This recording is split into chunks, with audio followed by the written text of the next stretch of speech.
Joe, when was the last time you went down to the entertainment district and you had a beverage or, down in the honky-tonk kind of cesspool of the entertainment district? You mean Lower Broad? Yeah.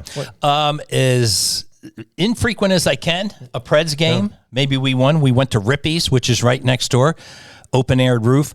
And all those other places have been renamed 9 times, and I really can't tell you who's who now. We went down there, and we had to entertain, and I looked at the bill. We just had like queso and a couple of margs. Okay, more than a couple of margs.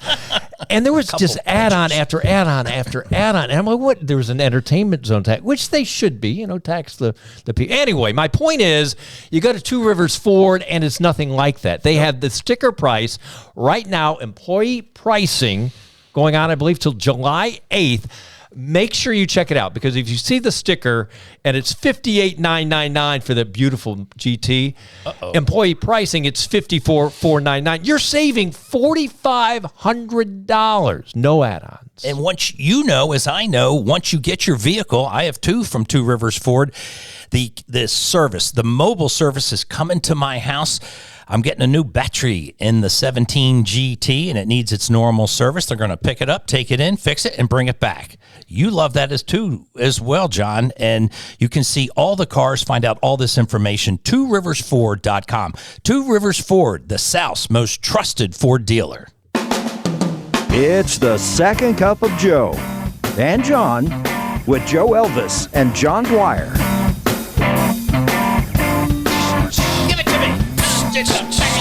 Joe! Hello, John. One word. Scarpetta.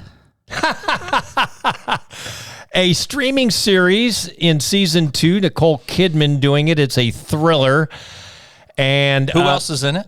I don't know. Jamie Lee Curtis. Oh, that's true. Yeah. Great. Oh, she plays another just crazy old woman, but does it so well. And they've been doing this show in Nashville. Lots of it in Ashland City, parts in Nashville. And a picture I got, I've just been searching for it, and I can't find it. It's John in his tux. Now, one thing about John Dwyer I've known for decades, the man can dress. So he's absolutely immaculate in his new tux. And you were an extra. Talk about what happened. They needed a 1999 Governor's Mansion fundraiser, and they put out, I'm on this silly email list for extras, been doing it since 15 years ago, but I don't do it.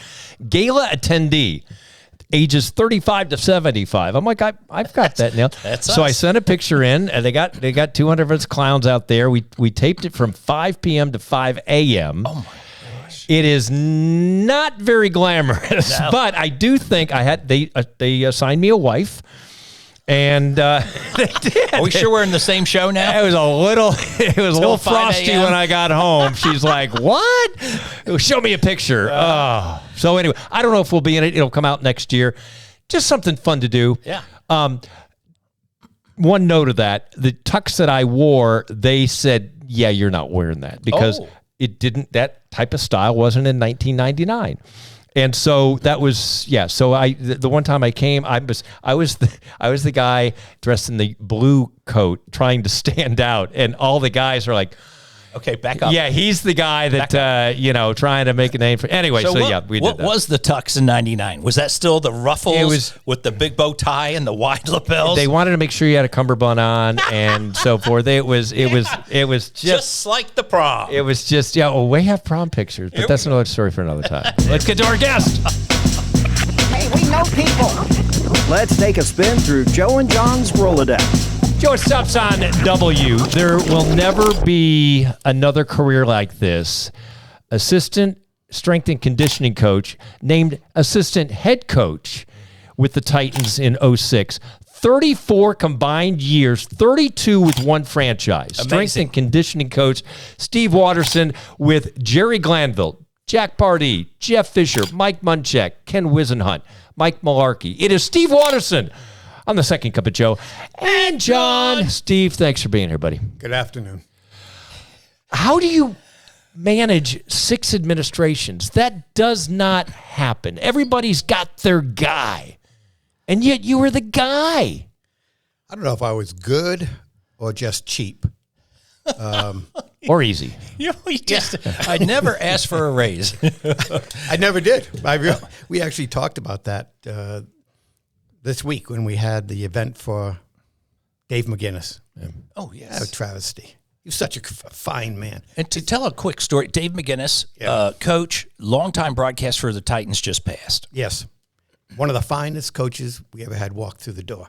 You can't find anybody to say a bad word about the guy. Extremely knowledgeable, but he was also just a great human being. You know, I was the king of practical jokes. I would do stuff just anybody except Coach Fisher. We had a rule.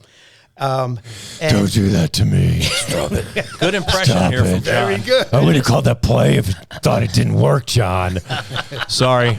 Jeff's not going to watch this. Oh, he might, because I told him. Did you? Okay. You know, he was just so kind. You know, he liked to have fun. He was a fun guy, but he never wanted to do it where it hurt somebody. And if he ever thought somebody got taken advantage of, a young players, you know, he'd be the first one, arm around them, you know, laughing it off with them, you know, making sure that nobody really got hurt with all the shenanigans. Sure.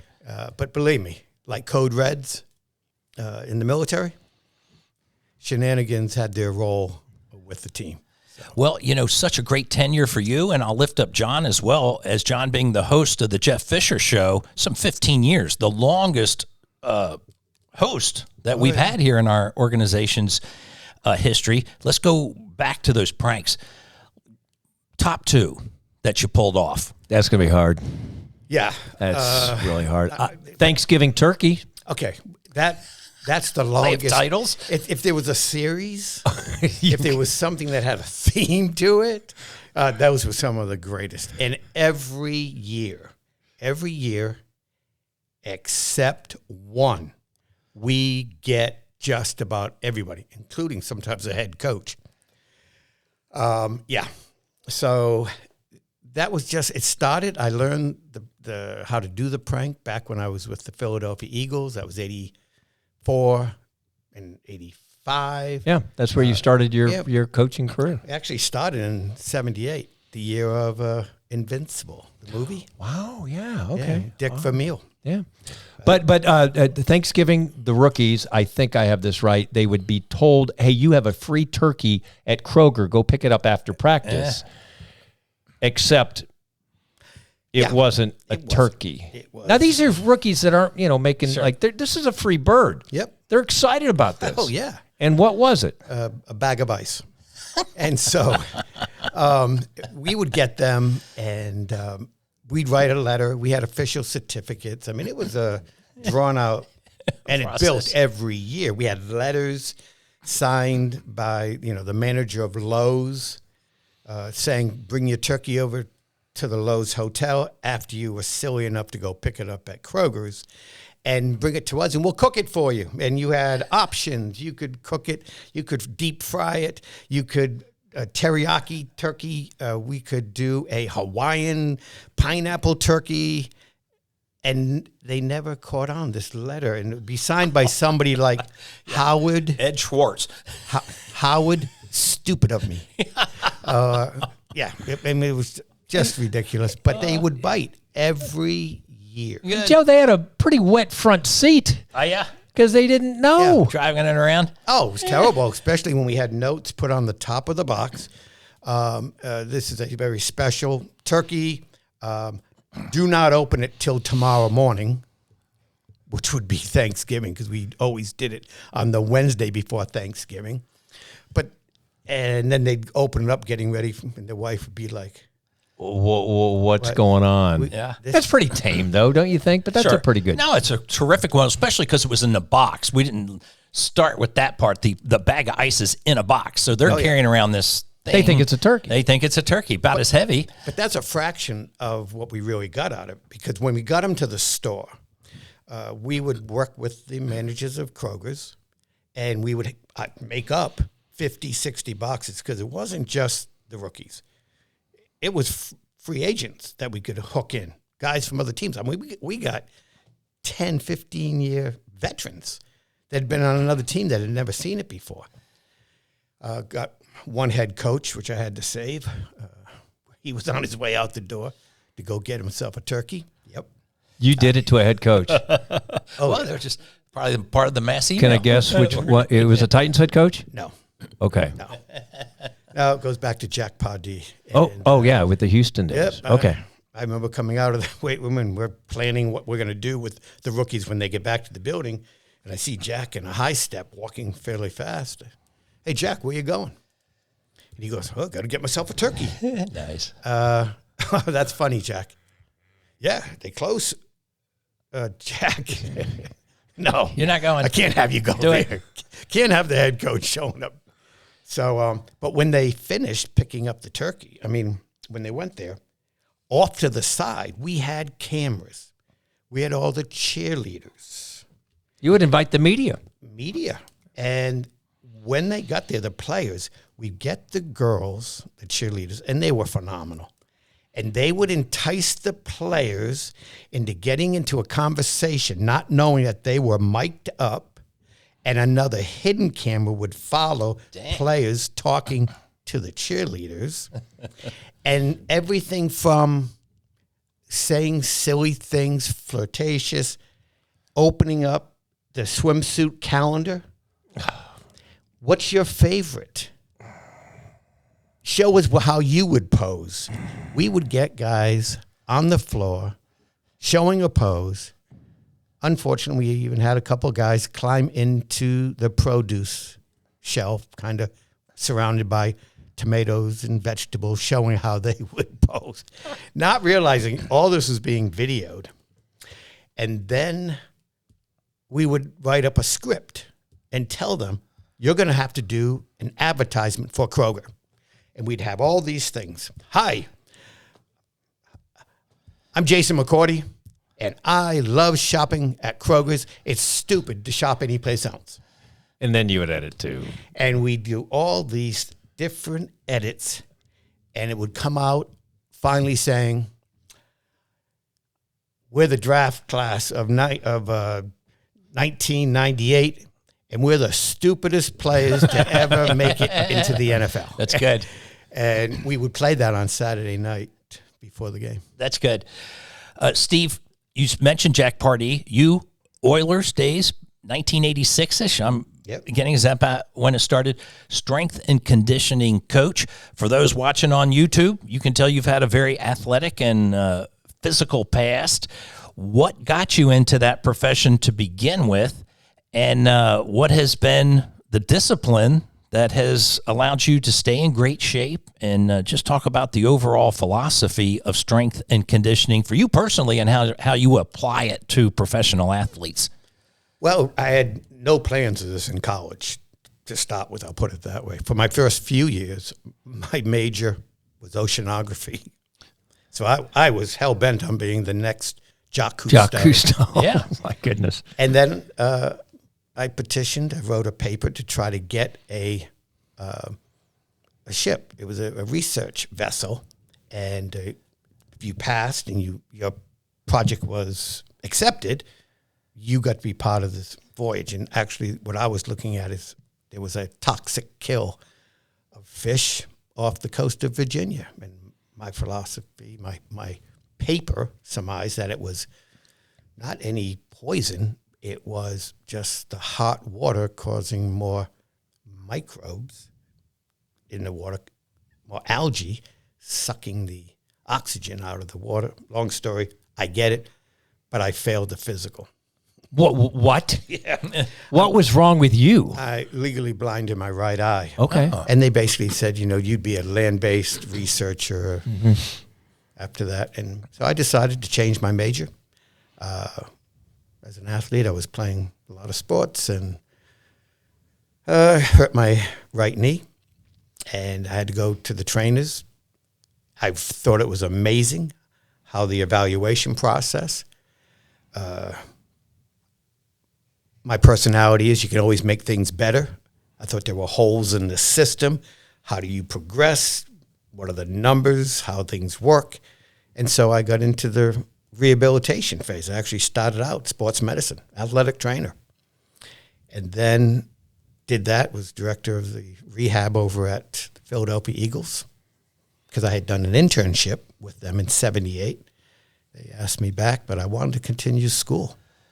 And finally, Jerry Glanville called after a couple of years with Philly. He called, "You're the guy I want. I want somebody, one, that can rehab, get these guys back on the field. Two, I want someone that's going to push them in the weight room." And very, very fortunate. How do you keep up with the science? Because from 1984 to 2017, so much has changed. Nutrition, weightlifting, all the everything. And you had to keep up with it. And I think you were cutting edge on some things, yes? Well, I'd like to think I was, but I never looked at it as whether I was doing anything. It was just the responsibility to provide for the players the most recent science. Anybody who's worked for me, and I didn't get an assistant till really we got here. By the way, the staff now I think has 7, 8, 9 people in that department. Until 99. Yeah. And I'll say the Titans were woefully understaffed from scouting. They just were, okay? They looked at the Niners, other teams, Cowboys. The Titans had a third. Anyway, I said it, you didn't. So I did it by myself. And it was a big job, but you know what? You touched all the information. You were intimate with all of the data, which I think is a better way, but that's a story for a different time. It's a lot of years. Who would you say is the toughest Titan? Oh boy, you know that's not an easy question because toughness comes in different. Mentally tough, physically tough. Are you talking about a guy that on that field, no matter what, that was the most important? A guy you can't stop, that type of toughness? I mean, you have to put, I've got to put Bruce Matthews and Mike Munchak as the two most stalwart, just, you could count on them. You knew every single game they were prepared. And every game they were communicating. And obviously, guys like both of them, they didn't miss time. They sacrificed their body for the team. So that's one type of toughness, endurance. Now, it would be really hard to beat Kyle Van Den Bosch. Sure. That motor ran at a different level. He was not a big fan of people of him at the Pro Bowl because he had his motor going. Yeah. And at the Pro Bowl, it's kind of this glorified scrimmage. And almost like, well, this yeah, is he like was. football now. Yeah, that's just one memory I had. It's hard to even portray what his intensity was like. Let me give you an example. Season ends. And we're still in the locker room after our last game.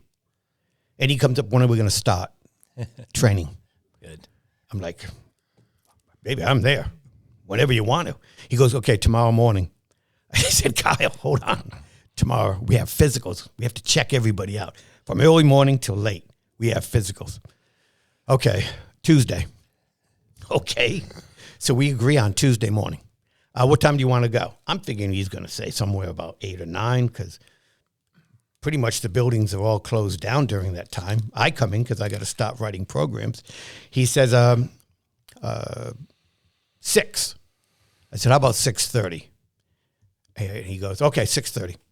So I come in at 6 to get everything ready, make sure everything's prepared. And I come in, he's already showered, he's already stretched, he's already got his body warmed, he sat in the tub, and he's ready to go. And I'm like, oh, this is going to be an interesting off season. I like that. Well, so the next day, this is Wednesday. Okay, I'm going to get there at 6. I get there at 5:30 since he's going to get there early. I beat him. I've got everything set. By the time he gets ready, we go work out. Now it's Thursday. I come in 5:30. He's already there. One and up. So I said, Kyle, we Stop can't it. do this. Yeah. I got my family. I've got kids. This is my time to get back with them. let's do this. Let's just both agree no one enters this building before 6, and we'll stop the off season. Do you have anyone real quick who was the opposite, who did the least to work out, but was just, that's the way they played? You know, you can go back to the 70s NFL, the Ken Stablers of the world and stuff like that. Guys that just probably had a cigarette before the game and boom, went out in the field. Was there a favorite Titan of yours that did just as little they could to get by, but still had peak performance? Yeah. There's several of them, but one, and he was a phenomenal athlete. Mike Rozier. Incredible talent. Running back out of Nebraska in the early 80s? Yep. And Thank you. he didn't need me to be strong because he was amazingly strong. But he didn't really dig the organized hard workouts or any of these things. And he was just phenomenal. But you talk about smoking halftime, he'd run into that locker room. The first thing is he'd turn left at the equipment room, and they'd already had his cigarette lit. Marlboro Red? Is that right? Yeah. Yep. And Sitting there with the jersey on, just catching up on things. Oh, that's crazy. oh, yeah. Well, we had a coach that, if you go back and look at the film, you'll see it back in the Buddy Ryan era when he joined the team. Yeah. You know, guy was smoking on the sideline. Yeah, had it right there. Yeah, it was Bob Young. Before we get a couple things we got to get to, but your when I think of toughness and playing in pain, because all these players by 2-3 games in, they're playing in pain. From our perspective in the media, nobody tougher. I know Eddie started all those games, and that was great. Steve McNair played in more pain. Samari Roll said one time he was going to sit out, and he said, "Well, Steve's playing with." He goes, I can't sit out with this if my quarterbacks." So he led by example. I could go on and on about the admiration I have for his bruised sternum and all the body parts that he just laid out there. Yeah. Now you got two different personalities. You got Steve and Eddie, who were like brothers, but how they approached the game was completely different. You know, Steve was going to do the film work, and he loved practicing. You know, some guys don't like to practice. He loved anything that the ball was in his hand. Training, oh my gosh, it was absolutely pulling teeth to try to get him in to work out. Now, I did all sorts of games and different things, and we did entice him. I did stuff where we would do stuff with the ball in between activities and sets. I actually invented a game. We called it wall ball, just for him, because once it became competitive, Steve was all in. And it really did help the team, training, agility, coordination. Now, Eddie, that's a different bird. Yeah. He's regimented. He knew exactly what he needed to do to get ready. Nothing was going to interfere with his preparation for the game, and that including everything in the off season. He didn't need me. He was disciplined, but the military in high school, school, I think helped out. We're gonna get to more stories, but we're gonna go magic dust. You don't want to hear me talk about e-spaces. Testimonials are what really work. And this is from Michael Ringhofer. E-spaces on Music Row, incredible space. Love the thoughtful amenities, reliable high-speed internet, great energy and convenience. If you're looking for a place in Nashville to be productive and feel supported, it's e-spaces. We're talking about commercial real estate right here on Music Row, but they have other locations. And the beautifully designed common areas where, John, we can go out, get a drink, chill out, meet with other folks, and as you have people in for your business, it looks very good on you. And 5 locations in Nashville, right here at Music Row, the home of the Second Cup of Joe and John, in Midtown, Green Hills, Burton Hills, the Nations. Get your new office space. Your appointment, book it at espaces.com. Rapid fire. Pew, pew, pew, pew, pew, rapid fire.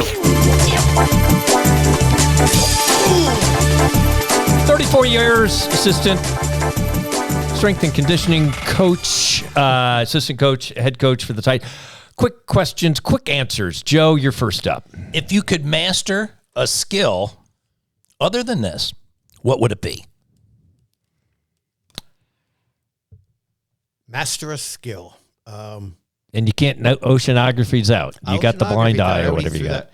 I Whatever. would say, as much as I enjoy talking to corporations, which I do, about their leadership, I would love to master speaking to young athletes about their faith.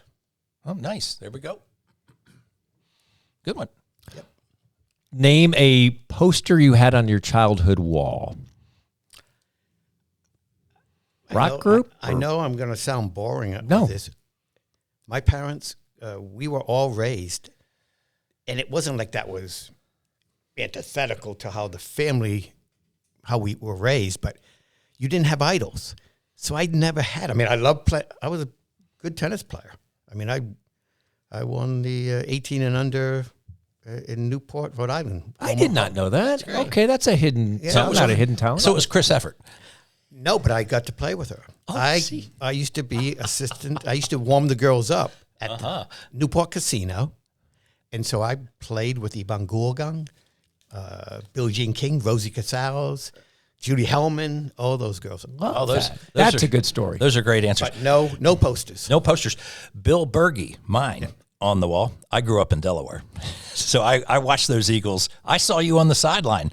Didn't even know it back in 1976, 77 probably. Probably 78. And 78. Bill Berge, Yeah. unbelievable. That guy was amazing, wasn't he? Whoa, my Philadelphia God. Eagles linebacker. You talk about a guy that had the defense and was a pace setter.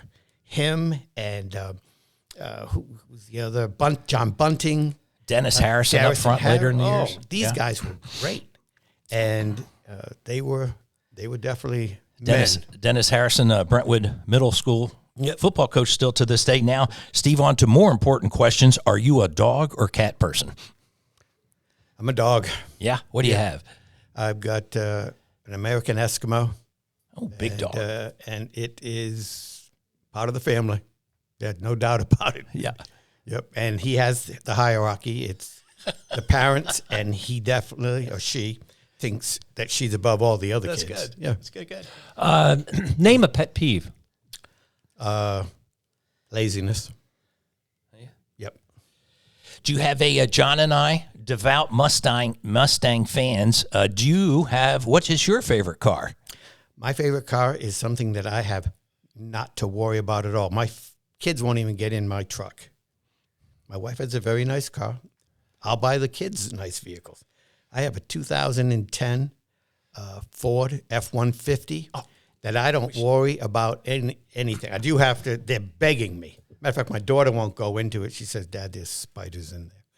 But I like to work. I do home projects. I like to be able to throw sacks of concrete. I like to throw wood and not worry about it. So There you go. Final question for me. Name a player on an opposing team that inspired or you always thought, I can't wait to watch that player.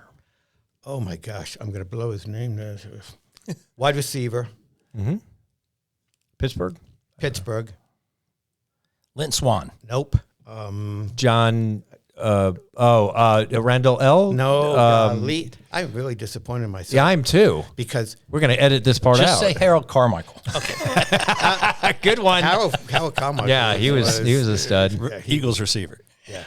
What is he, like 7'2"? Probably the tallest receiver Yeah. in history. Oh, watching him catch balls at the back of the zone.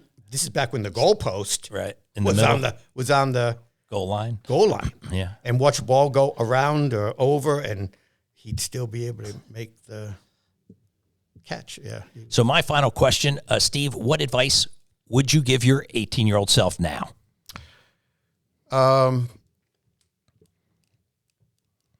Learn at an earlier phase in my life that it's not about you.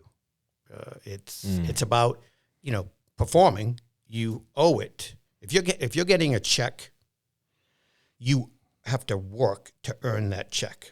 And so I've always believed, I grew up in a family that just said, produce.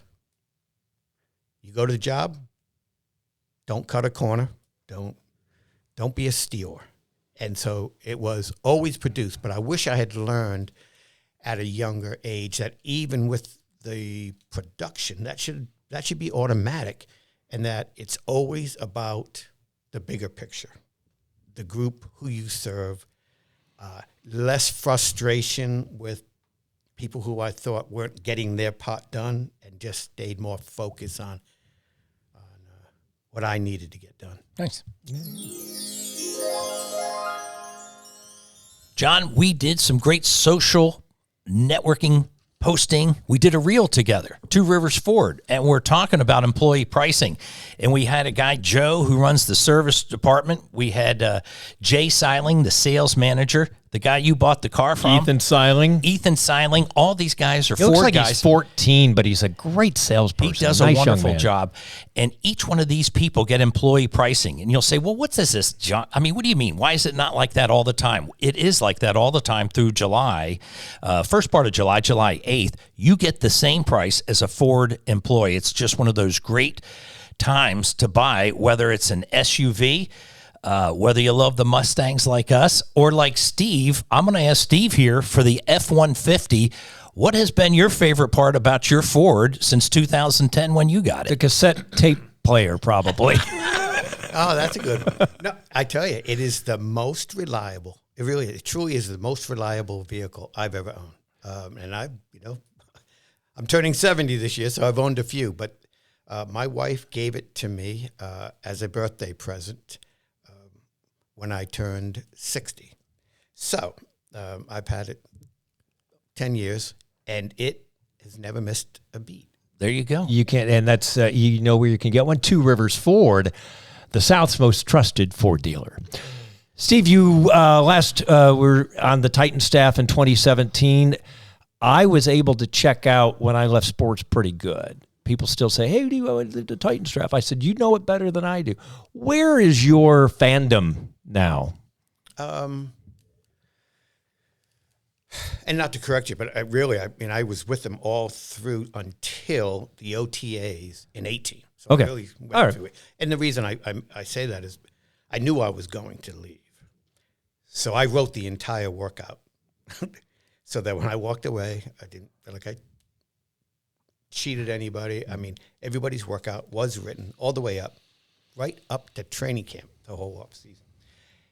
So where am I at as a fan? I'm a fan. And because I've never understood, the perspective of a fan. Mm-hmm. It's really been interesting now that I get to cheer. I get to get upset, knock over my soda every now and then. Before it was all that mattered was focus on the next task. Now as a fan, I can understand people's frustrations when they get angry over maybe something that was done, a drop ball, a bad call. And I can say that now about coaches, which, of course, that was never could be said when I was coaching. So I get to be a fan.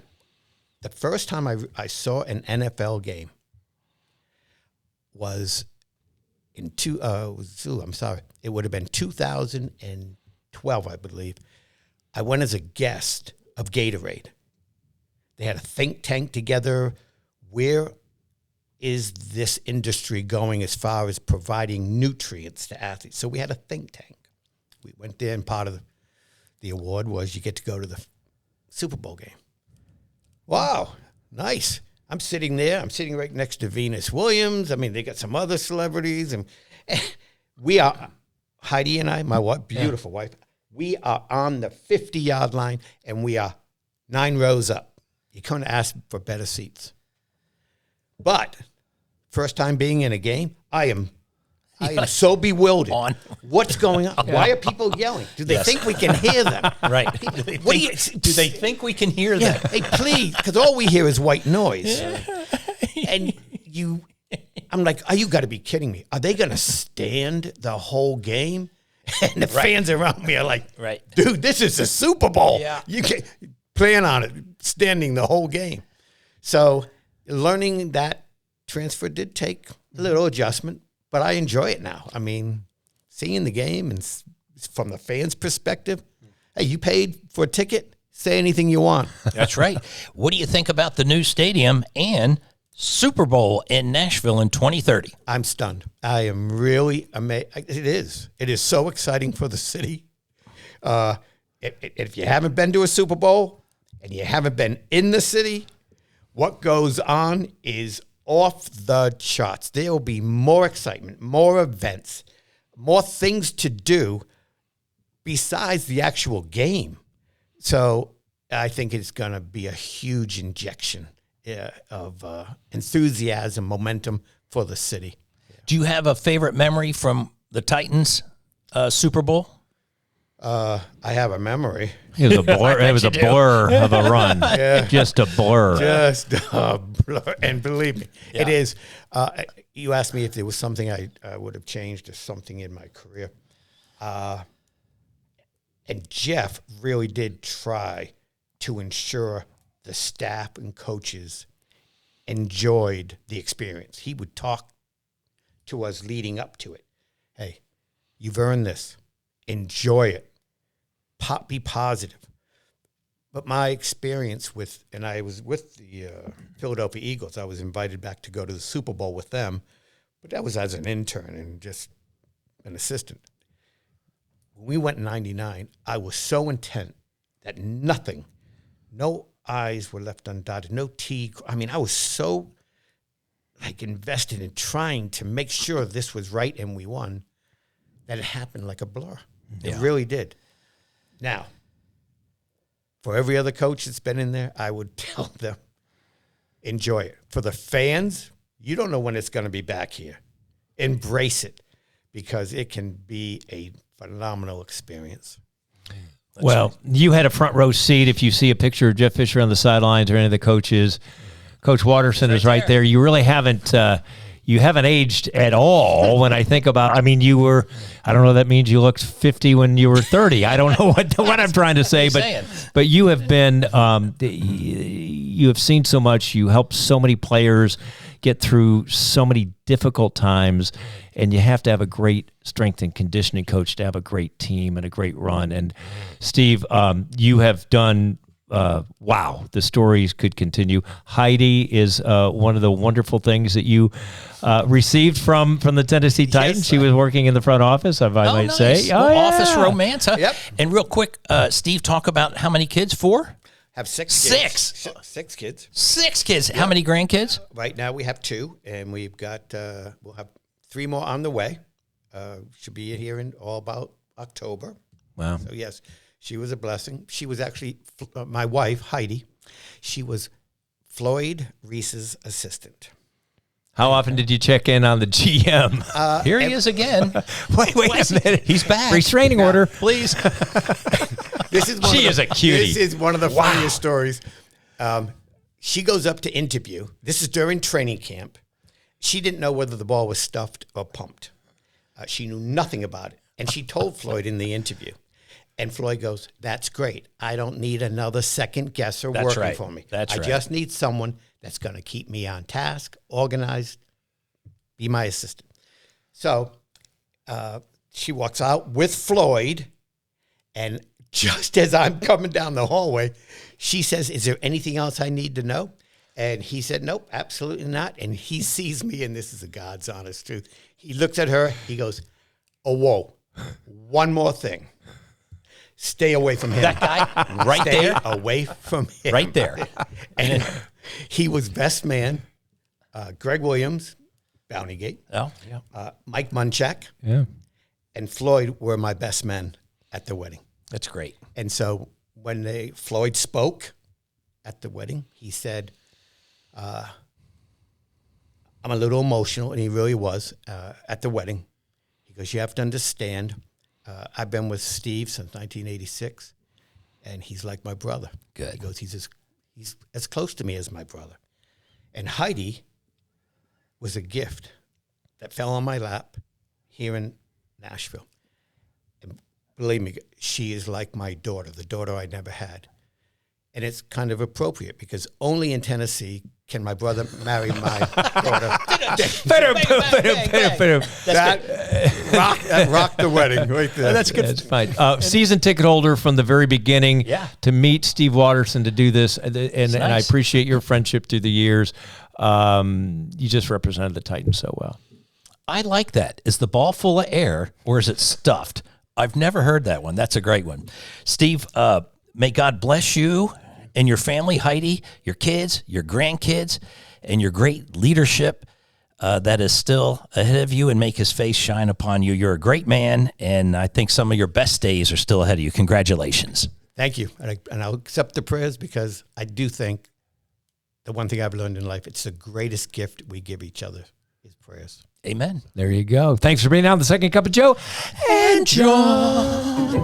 It's the Second Cup of Joe and John as their guests expound on any and all topics within the realm of decency. Want to be a sponsor? Let a TV and radio guy help build your business. Email the show, secondcupofjoeandjohn@gmail.com. Now, hold on tight and grab another Second Cup of Joe and John.